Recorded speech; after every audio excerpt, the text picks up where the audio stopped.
हाशिर के इर्तिजा के स्कूल से ना आया है लेटर। क्या हो रहा है? कहाँ से टूट गई? दिखा। अच्छा ये खशखश है जो कोफ्ते वगैरह में।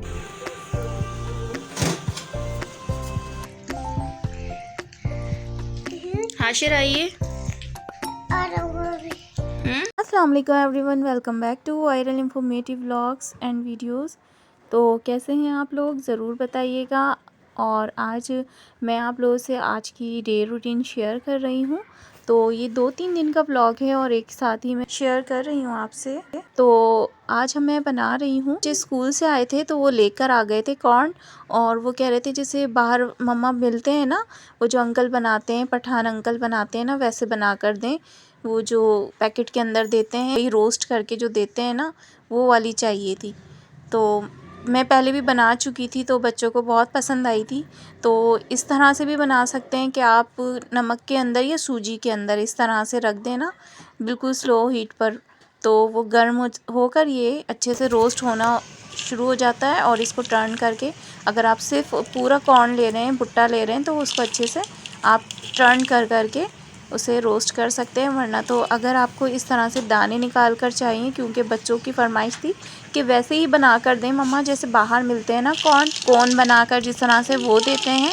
तो फिर मैंने वैसे ही कोशिश की है यहाँ पर, और इन्हीं लोगों से निकलवाए थे। ज़ाहिर है इतने सारे में अकेले बैठकर कॉर्न निकाल नहीं सकती थी, बहुत देर लग जाती।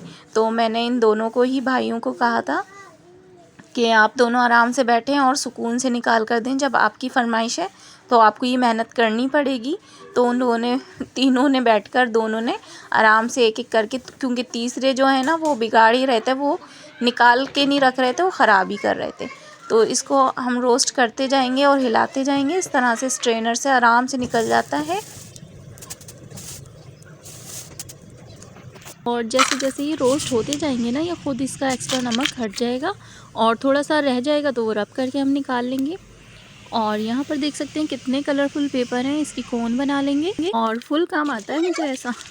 बच्चे बाहर का छोड़ के, लाला जी के छोड़ के मेरे ले लेंगे। इतने कलरफुल, इतने प्यारे लग रहे हैं यहाँ पर देखें। और इस तरह से हमारी ये कॉर्न गर्मा गर्म बिल्कुल रेडी हैं खाने के लिए, और बहुत ही ज़्यादा सॉफ्ट और इतने मज़ेदार बने थे। आप लोग भी ज़रूर ट्राई कीजिएगा, क्योंकि काफ़ी ज़्यादा लोग इसको बनाते रहते हैं घर में। और बहुत ही आसान है बनाना, बस इसको भुट्टे में से निकालना बहुत मुश्किल है। बच्चों के ऐसे काम में बहुत ही ज़्यादा दिल से करती हूँ, ताकि उन्हें बहुत ज़्यादा पसंद आ जाए। और बच्चों की छोटी छोटी सी खुशियाँ होती है ना, उनके लिए बहुत ही ज़्यादा यादगार बन जाती हैं।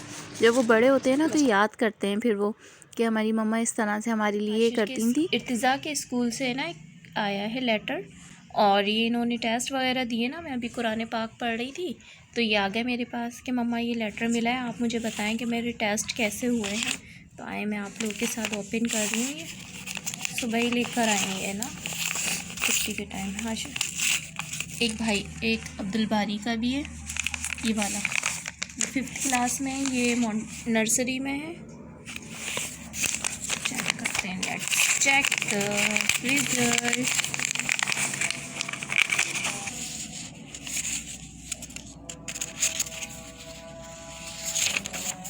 और जैसे ही इनका टेस्ट का रिज़ल्ट आता है, साथ में डेट शीट आ जाती है सेमेस्टर की, इसमें मिलते हैं इनके। ये इंग्लिश का है।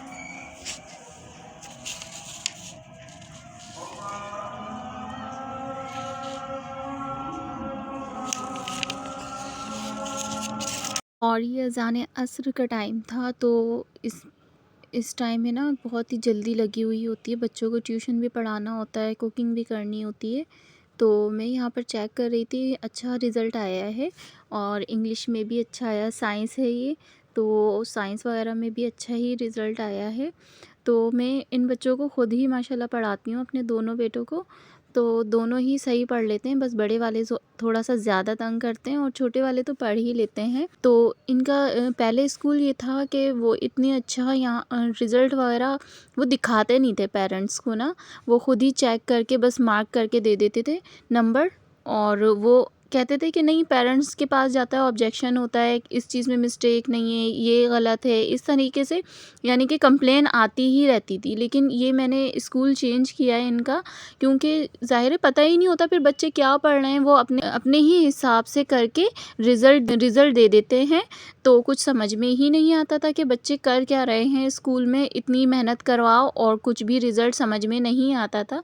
तो मैंने स्कूल चेंज किया, तो माशाल्लाह ये स्कूल बहुत ही ज़्यादा अच्छा है। क्या हो रहा है? इनके 3 सेमेस्टर होते हैं, फर्स्ट टर्म, सेकंड टर्म और कहाँ से थर्ड टूट टर्म। गई?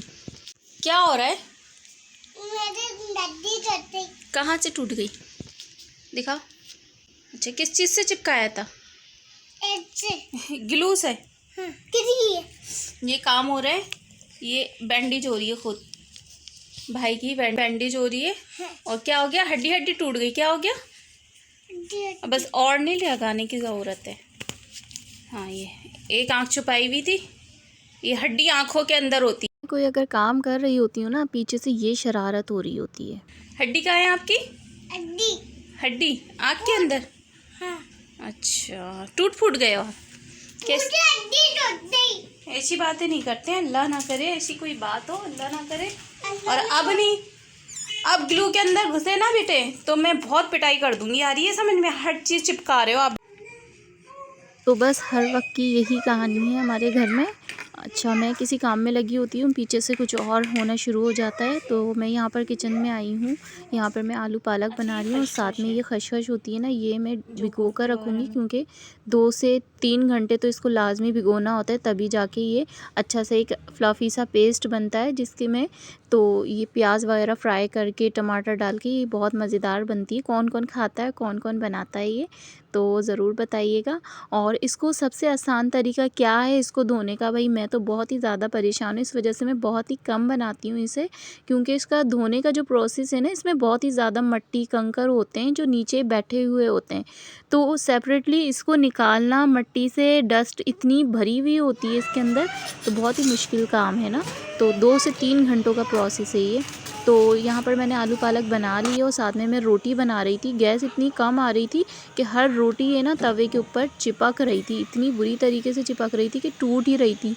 और जब मैं उस पर क्या नाम है, गैस पर ये सेक रही थी रोटी, तो इतनी सी गैस आ रही थी उस पर, अगर छोड़ रही थी मैं तो वो जल जा रही थी। बहुत ही मुश्किल से ये बहुत ही टेढ़ी बेढ़ी मैंने रोटियाँ बनाई हैं। यहाँ पर तकरीबन 3 से 4 रोटी मेरी जाकर बनी है, कोई आधा पौने घंटे में बनी है। बड़ी परेशानी हुई है, क्योंकि आदत फुल आँच पर बनाने की है ना, और ये आदत बड़ी ख़राब है, क्योंकि रोटी तो हमेशा फुल आँच होती है ना, तभी सही रहती है। देखिए ये वाली भी टूट ही गई, तो बेइंतहा बुरी। एक तो मुझे आती भी अच्छी नहीं है रोटी बनाना, बहुत अच्छी नहीं आती, बस गुजारे के लायक बनाती हूँ।